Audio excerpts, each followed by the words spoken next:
Bonjour, j'espère que vous allez bien. Aujourd'hui, je vais vous lire le troisième extrait de Madame Bovary de Flaubert, L'arrivée à Yonville. Pour arracher sa femme à l'ennui qui altère sa santé, Charles Bovary décide de s'installer à Yonville-l'Abbaye.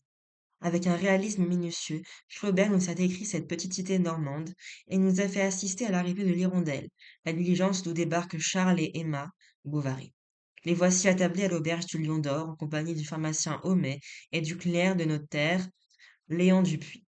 La sottise prétentieuse du demi-savant Homais laisse entrevoir les longues journées d'ennui qui attendent ici encore Madame Bovary.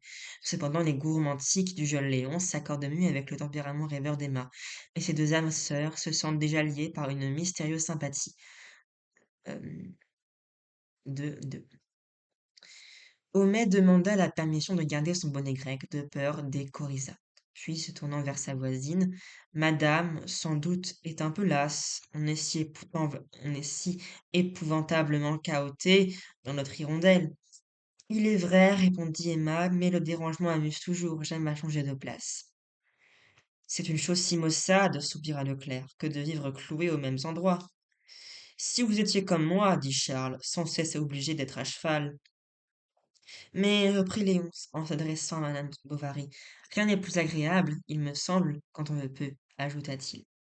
Du reste, disait l'apothicaire, l'exercice de la médecine n'est pas fort pénible en nos contrées, car l'état de nos routes permet l'usage du cabriolet, et généralement l'on paye assez bien, les cultivateurs étant aisés.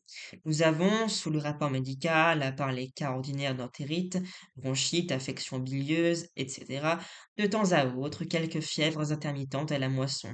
Mais en somme, peu de choses graves, rien de spécial à noter si ce n'est beaucoup, en somme, pardon, si ce n'est beaucoup d'humeurs froides, et qui tiennent sans doute aux déplorables conditions hygiéniques de nos logements des paysans.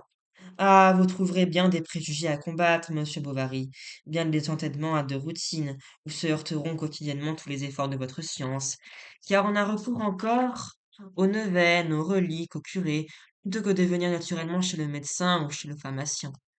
Je vous lirai la suite dans 4 jours. Merci, regardez, au revoir.